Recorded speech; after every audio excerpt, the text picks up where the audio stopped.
আসসালামু আলাইকুম রহমতুল্লাহ। আমরা রাতে যে জালটা পেতে রেখেছিলাম সেই জালে প্রচুর মাছ ধরা পড়েছে। আমার পুকুরের পাশে বিলের মধ্যে পাশাপাশি আমরা হাত দিয়ে প্রচুর মাছ ধরেছি, পুঁটি মাছ। যদিও এখানে ঝাঁকে ঝাঁকে পুঁটি মাছ আমরা ইচ্ছা করলে প্রচুর পরিমাণে ধরতে পারতাম, কিন্তু সংরক্ষণ বা এত মাছ খাওয়া সম্ভব না, যার কারণে আমরা পুঁটি মাছগুলো ধরে নিয়ে ছেড়ে দিয়েছি। পাশাপাশি জাল পেতেছিলাম, দেখুন জালে অনেকগুলো মাছ ধরা পড়েছে।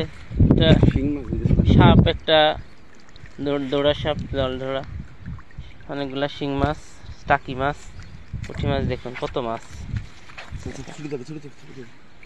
কত মাছ ধরা পড়েছে জালে।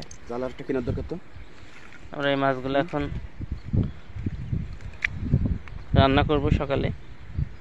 আসলে এখানে প্রচুর মাছ বিলে, দেখছেন বিল, কিন্তু এই মাছগুলো আসলে আমাদের যতটুকু প্রয়োজন আমরা ততটুকু ধরে খাওয়ার জন্য ধরি। ইচ্ছাগুলো হয়তো অনেক ধরা যায়, কিন্তু আমরা আসলে ধরার প্রতি অতটা আগ্রহ নাই আমাদের। আমরা এখানে মাত্র 2 জন আছি এই মুহূর্তে, কিন্তু এত মাছ কে খাবে, এই জন্য আসলে ধরার প্রতি অতটা আগ্রহ নাই। আপনারা ভালো থাকবেন, পাশাপাশি